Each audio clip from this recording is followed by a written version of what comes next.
So hi everyone, এবারে তোমাদের second semester Calcutta university of English honours এবং জেনারেল, মানে যাদের অনার্স নিয়ে পড়ছো সেকেন্ড সেমিস্টার ইংলিশে, যাদের history of English literature pro সেকশনটা রয়েছে। সো অনার্সদের এবং জেনারেলদের সিলেবাসটা তো সেম, সো সেটার জন্য আমি ব্যাপারটা বললাম। সো আমি তোমাদের এই ভিডিওতে একটা শর্ট সাজেশনস বানিয়ে দেবো, বাট তোমরা প্লে লিস্ট চেক করবে, আমি একটা ডিটেলস সাজেশনস বানিয়ে দিয়েছি তোমাদের সমস্ত প্রো সেকশনস থেকে, সেটা একটুখানি ভালোভাবে দেখে নেবে। দেখো, ইংলিশ অনার্স নিয়ে তোমাকে একটুখানি ডিটেলে পড়তে হবে, ঠিক আছে? সো কয়েকটি স্টুডেন্ট আছে এমন যারা হচ্ছে কি, যে ধরো যদি 15 মার্কসের কোশ্চেন্সগুলো করে যায়, তারা সেখান থেকে নর্মালি 5 মার্কসের কোশ্চেন্সগুলো বার করতে পারবে, মানে নিজেরা লিখতে পারবে। বাট কিছু স্টুডেন্ট আছে ওটাকে ডিফারেন্সিয়েট করতে পারবে না, বা 50 মার্কসের কোশ্চেন্সটাকে মানে তোমাকে কম্পোজড করে 5 মার্কসের কোশ্চেন্সের যে ওয়ার্ড লিমিট সেটাতে নর্মালি নিয়ে আসতে পারবে না। বা সেটার জন্য তোমরা হচ্ছে কি যে 5 অ্যান্ড 15 মার্কস হচ্ছে কি যে নর্মালি সেপারেটভাবে করবে, আদারওয়াইজ কিন্তু প্রবলেম সৃষ্টি হবে। কেননা তোমাদের যে ওয়ার্ড লিমিট আছে, ধরো তুমি 15 মার্কসের জন্য যে কোশ্চেন্সটা মুখস্থ করে গেছো বা যেটা পড়ে গেছো, অ্যান্ড তুমি যদি সেটা 5 মার্কস হিসেবে কম্পোজ করতে হয়, দেন সেটার জন্য তোমাকে অনেকটা টেকনিক্যাল জিনিসপত্র লাগবে। তোমাকে সেন্টেন্স স্ট্রাকচারের ব্যাপারে বা হচ্ছে কি তোমার গ্রামারের ব্যাপারটা খেয়াল রাখতে হবে, কতটা কমাতে হবে সেটাও কিন্তু খেয়াল রাখতে হবে। সো সেই ব্যাপারটা একটুখানি মাথায় রাখবে, যতটা পসিবল তোমরা একটুখানি বুঝে পড়বে। অ্যান্ড তোমাদের আমি বলেছিলাম যে ডিটেল যেটাই সাজেশনস বানিয়েছি সেখানটা আমি তোমাদের বলেছি যে তোমরা হচ্ছে কি যে স্ট্র্যাটেজি অ্যাপ্লাই করতে পারো। সেটা হচ্ছে কি যে ধরো তোমাদের 3টে 15 মার্কসের কোশ্চেন্স আসবে, ওকে? সো 3টে 15 মার্কসের কোশ্চেন্স তোমাকে লিখতে হবে অ্যাকচুয়ালি ফোর্থ সেকশন থেকে। সো তুমি চাইলে যে কোনো 3টে ফ্রোজ সিলেক্ট করবে অ্যান্ড ডিটেল সাজেশনসের সমস্ত কোশ্চেন্সগুলো করে নেবে, এটা একটা হয়। অ্যান্ড আর একটা স্ট্র্যাটেজি হচ্ছে কি তোমাদের সমস্ত 5টা প্রোস থেকে আমি যে ইম্পর্টেন্ট কোশ্চেন্সগুলো বলেছি সেই ইম্পর্টেন্ট কোশ্চেন্সগুলো করে নেবে। সো এই দুটো জিনিস অ্যাপ্লাই করবে, ঠিক আছে? আদারওয়াইজ হচ্ছে কি তোমার অনেকটা পড়তে হবে তোমাকে, ঠিক আছে? সো এই ব্যাপারটা একটুখানি মাথায় রাখবে। অ্যান্ড যারা পড়তে চায় অনেকটাই, মানে যারা অ্যাকচুয়ালি পড়াখু স্টুডেন্ট, সো তাদের জন্য আমি ডিটেল সাজেশনটা বানিয়েছি। বাট যারা একটুখানি কম পড়তে চায় বা যাদের প্রিপারেশনস একদম খারাপ, আমি তোমাদের জন্য মক টেস্ট পোস্ট করবো। অ্যান্ড সেখানটা আমি তোমাদের এখানটায় হয়তো শর্ট সাজেশনে আরও 2-3টে করে কোশ্চেন্স রেখেছি প্রত্যেকটা প্রোস থেকে, হয়তো মক টেস্টে হয়তো আরও একটা করে কোশ্চেন্স রাখবো। বাট ওই যে ব্যাপারটা হয় না, ধরো আমার ইনস্টিংক্টের চক্করে পড়ে আমি তোমাদের আরও শর্ট বানাতে গেলাম, দেন তারপরে বাই চান্স স্লিপ করলো, আমি তো বলে দেবো যে আমি ডিটেল সাজেশনস ওই কোশ্চেন্সটা রেখেছিলাম, বাট প্রবলেমটা ফেস করতে হবে তোমাদের। সো এখন অনেকটাই টাইম রয়েছে, তোমরা হচ্ছে কি যে একটু ডিটেলে পড়ো। অ্যান্ড যদি সমস্যা হয় তাহলে কম্বাইন করে মাস্টার নোট পড়ো, বাট নর্মালি হচ্ছে কি কিন্তু সমস্ত কোশ্চেন্সগুলো পড়বে, বা যদি নাও পড়ো দেখে যাবে অ্যান্ড কম্বাইন করে পড়ার চেষ্টা করবে, তাহলে তোমাদের যাদের একটুখানি পড়তে সমস্যা হয় তাহলে একটুখানি সুবিধা হবে। যাই হোক, আমি তোমাদের হচ্ছে কি একদম শর্ট সাজেশনস করে দিয়েছি। অ্যান্ড যে কোশ্চেন্সগুলো আমি তোমাদের বলেছিলাম বেশি ইম্পর্টেন্ট, আমি হচ্ছে কি সেগুলো হচ্ছে কি এই শর্ট সাজেশনের মধ্যে রেখেছি। বাট অবভিয়াসলি তোমরা ডিটেল সাজেশনটা ফলো করবে। যাদের একদম প্রিপারেশনস খারাপ বা যারা একদম পড়তে চাইছে না তাদের জন্য শর্ট সাজেশনস অ্যাকচুয়ালি। প্রথম ইম্পর্টেন্ট প্রশ্ন সেটা হচ্ছে কি বেকন স্টাইল। অ্যান্ড এই কোশ্চেন্সটা তুমি চাইলে দুয়ে কোশ্চেন্সটা অর হিসেবে কম্বাইন করে পড়ে নিতে পারো, ঠিক আছে? যারা নোটস নিয়েছো তুমি যদি বলো, তাহলে আমি তোমাকে এই দুটো কোশ্চেন্সের কম্বাইন একটা অ্যান্সার্স করে দেবো, ওকে? সো নেক্সট হচ্ছে critical analysis of studies to bring out Bacon's quality as an essayist, okay? এই দুটো কোশ্চেন্স বিশাল ইম্পর্টেন্ট 15 মার্কসের জন্য অফিস স্টাডিজ থেকে। অ্যান্ড আর একটা জিনিস তোমাদের আমি বলি, সেটা হচ্ছে কি যে তোমরা হয়তো দেখে থাকবে কমেন্টে পোস্টে বা অন্য জায়গায়। সো ফার্স্ট সেমিস্টারে সেক পেপার্স অ্যান্ড হচ্ছে কি ডিএসসি 1 পেপার্সে অ্যাকচুয়ালি ইউটিউব কমিউনিটিতে টোটাল হাইস্ট নাম্বার পেয়েছে আমার এখান থেকে। একটা বেসিক কারণ আমি তোমাকে বলি, তোমরা অনেকে যারা অনেক এক্সপিরিয়েন্সড প্রফেসরের কাছে পড়ো অ্যান্ড তাদের নোটস অ্যাকচুয়ালি ফলো করে ডিটো ঘন্টায় টুকে দাও তোমাদের পরীক্ষার খাতায়, দেখবে তোমাদের নাম্বারটা অনেকটা কম আসে। তার একটা বেসিক কারণ, তুমি ধরো এখন সেকেন্ড সেমিস্টারে পড়ো, যিনি খাতা দেখছেন তিনি বুঝে যাবেন যে অ্যাকচুয়ালি তোমার ওয়ার্ড স্টকটা কেমন, বা এই এজের বা এই টাইম পিরিয়ডে তোমাদের হচ্ছে কি যে ওয়ার্ড লিমিটটা কতটা হতে পারে।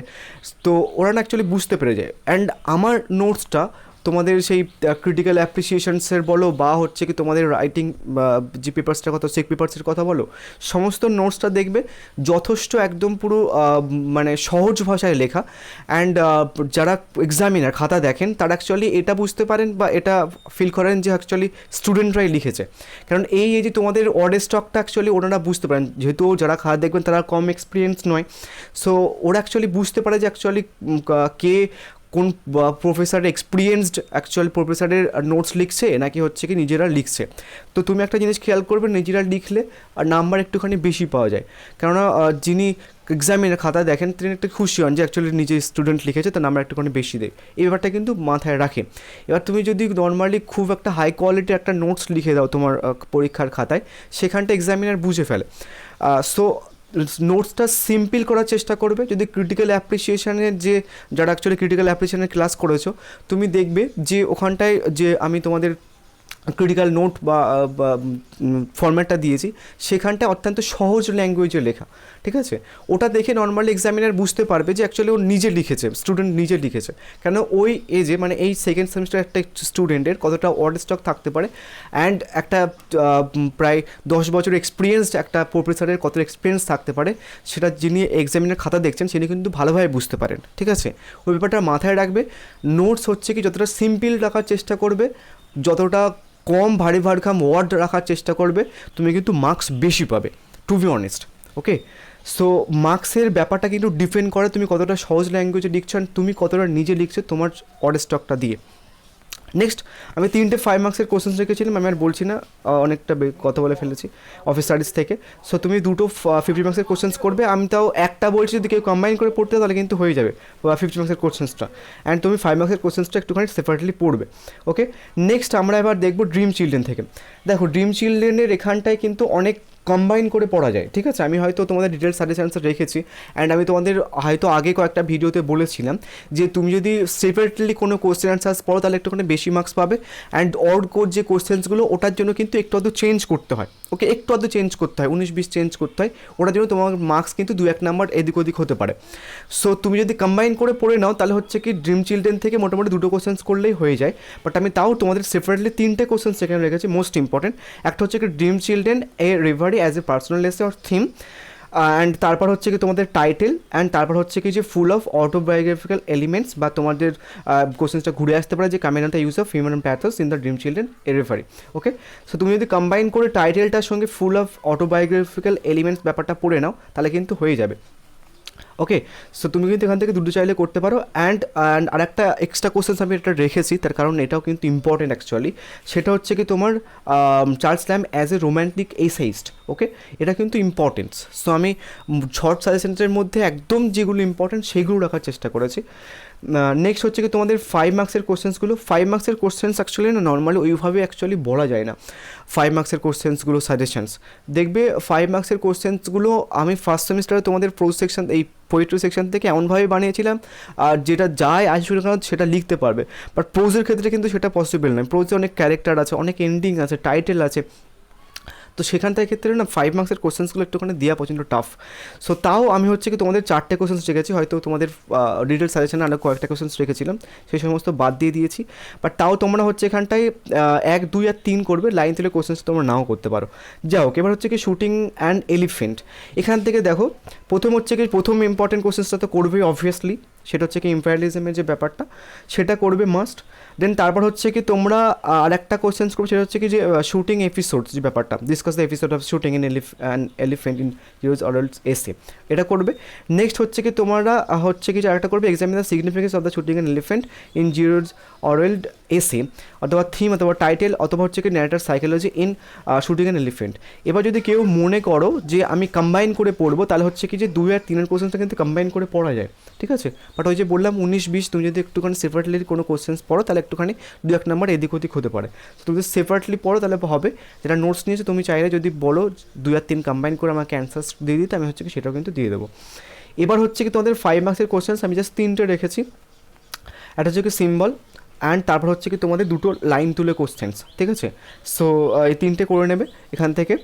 নেক্সট হচ্ছে কি তোমাদের আমি আরবি থেকে কি করেছি দেখো, আরবি থেকে তুমি এখান থেকে অ্যাডোলেসেন্সটা সবার আগে করবে, ঠিক আছে? Story of adolescence. নেক্সট হচ্ছে কি তোমাদের অ্যাডোলেসেন্স সাইকোলজি আমি আরও 2টো কোশ্চেন্স রেখেছি। আর একটা জিনিস তোমরা দেখবে আমি ডিটেল সাজেশনসে একটা কোশ্চেন্স আর কতভাবে ঘুরে আসতে পারে সেটা কিন্তু রেখেছি। তো তোমরা কিন্তু যারা এখনও ডিটেল সাজেশনটা দেখো নি সেটা কিন্তু মাস্ট দেখে নেবে, তা তোমাদের সুবিধা হবে অ্যান্ড ডিফারেন্সিয়েট করতে আরও সুবিধা হবে যে অ্যাকচুয়ালি একটা কোশ্চেন্স আর কতভাবে ঘুরে আসতে পারে। অ্যাকচুয়ালি এমন হয় যে ধরো তুমি, টু বি অনেস্ট আমি তোমাকে বলি, আমি যে সাজেশনসটা বানিয়েছি ডিটেল সাজেশনস ওর বাইরের কোনো একটা কোশ্চেন্স আসবে না। বাট কী হবে জানো তো, নর্মাল হচ্ছে কি কয়েকটা ধরো লাইন তুলে কোশ্চেন্স দিয়ে দিল, কোশ্চেন একটুখানি ঘুরিয়ে দিয়ে দিল, সেটা আমি হয়তো রাখতে পারিনি তোমাদের অর কোশ্চেন হিসেবে, সেখানটা একটুখানি সমস্যা হবে, ঠিক আছে? সো ওটার জন্য আমি তোমাদের একটা ডিটেল ক্লাস নেবো ওখানে, যেখানটা সমস্ত কিছু বুঝিয়ে দেবো ওখানে, ঠিক আছে? আদারওয়াইজ আমি একটা ইউটিউবে ভিডিও পোস্ট করে দেবো ওখানে, অ্যান্ড তোমরা চাইলে গ্রুপে জয়েন হতে পারো, ঠিক আছে? নেক্সট হচ্ছে কি যে তোমরা আরেকটা করবে, টাইটেলটা করবে অ্যান্ড মেন থিমটা করবে। সেখান থেকে মোস্ট ইম্পর্টেন্ট 3টে কোশ্চেন করলে হয়ে যায়, আর কিছু করতে হবে না। এবার হচ্ছে কি তোমাদের 5 মার্কসের কোশ্চেন্স দেখো, 5 মার্কসের কোশ্চেন যেখান থেকে আমি দুটো রেখেছি, দুটোই করবে, আর কোনো কিছু করতে হবে না। নেক্সট হচ্ছে কি টেম্পোরারি ম্যাটার, টেম্পোরারি ম্যাটার থেকে এখান থেকে তো ফার্স্ট টাইটেলটা করবে, ওকে? সো টাইটেলটা করার পরে তারপর হচ্ছে কি তোমরা ক্যারেক্টার দুটো করে নেবে, টাইটেল আর দুটো ক্যারেক্টার টেম্পোরারি ম্যাটার থেকে। টেম্পোরারি ম্যাটারের হচ্ছে কি যে কোশ্চেন্স এবার কমন আসার চান্স খুব একটা নেই, বাট তুমি এই যে 3টে কোশ্চেন্স করে রাখলে এখান থেকে তুমি 95% চান্স আছে 3টে কোশ্চেন্সের মধ্যে একটা কোশ্চেন্স চলে আসা। যারা ওই যে ঠিক করছিল যে 3টে পোস্ট সিলেক্ট করবো দেন সেগুলো করবো, বা ইম্পর্টেন্ট কোশ্চেন্সগুলো যদি করে নেবো, তাদের জন্য নর্মালি 3টে কোশ্চেন্স রেখেছি, তোমরা সমস্ত ইম্পর্টেন্ট কোশ্চেন্সগুলো করে গেলো, তোমাদের ওখান থেকে অবভিয়াসলি 3টে কোশ্চেন্স হামেশা অলরেডি কমন পেয়ে গেছো তুমি। যাই হোক, এখানে 5 মার্কসের আর দুটো কোশ্চেন্স রেখেছি আমি, এই দুটো কোশ্চেন্স করে নেবে। সো আমি শর্ট সাজেশনে কিন্তু অনেক কোশ্চেন্স বাদ দিয়ে দিয়েছি, বাট তোমরা একটুখানি কষ্ট করে ডিটেল সাজেশনটা করে নিও, তাহলে তোমাদের কোনো রকম অসুবিধা হবে না। তাদের একটুখানি সমস্যা তারা হচ্ছে কি শর্ট সাজেশনটা করে যাও। অ্যান্ড আমি তোমাকে বলি, সেটা হচ্ছে কি শর্ট সাজেশানস করলেও হচ্ছে কি যে কোশ্চেন্সগুলো আমি রেখেছি সেগুলো করলেও তুমি 100% কেমন পাবে।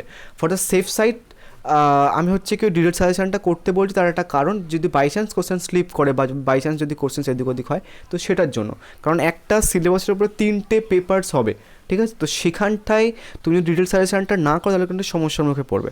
হয়তো এই যে শর্ট সাজেশনসের মধ্যে যে কোশ্চেন্সগুলো আমি রেখেছি, ধরো অনার্সদের পড়ে গেল, বা যারা এমডিসি দেখছো তাদের হচ্ছে কিছু কয়েকটা কোশ্চেন্স পড়লো না, তাদের হচ্ছে কি যে অবভিয়াসলি ডিটেল সাজেশন থেকে কোশ্চেন্স পড়বে।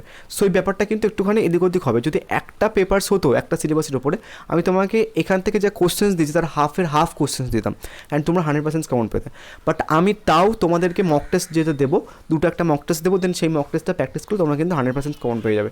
অ্যান্ড আরেকটা জিনিস তোমাদের আমি হচ্ছে কি যে অ্যাকাডেমিক রাইটিংটা রয়েছে, আমি তোমাদের আমি একটা ভিডিও পোস্ট করবো ওখানে, কীভাবে হচ্ছে ক্রিটিক্যাল নোট লিখতে হয়।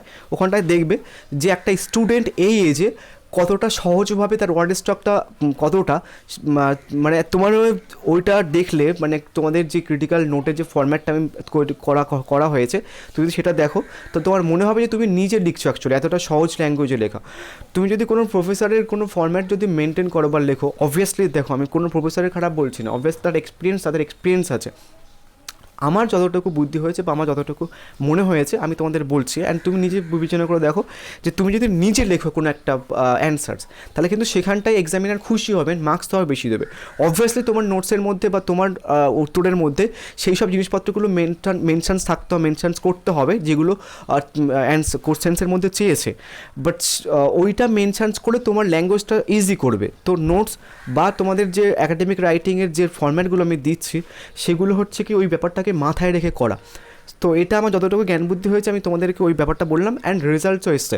ফার্স্ট সেমিস্টার হাইয়েস্ট মার্কস পেয়েছে চেক পেপারসে অল ওভার ইউটিউব কমিউনিটিতে, অ্যান্ড তারপর হচ্ছে কি তোমাদের ডিএসসি 1-এও কিন্তু হাইয়েস্ট মার্কস পেয়েছে টোটাল ইউটিউব কমিউনিটিতে। ওকে, সো থ্যাংক ইউ।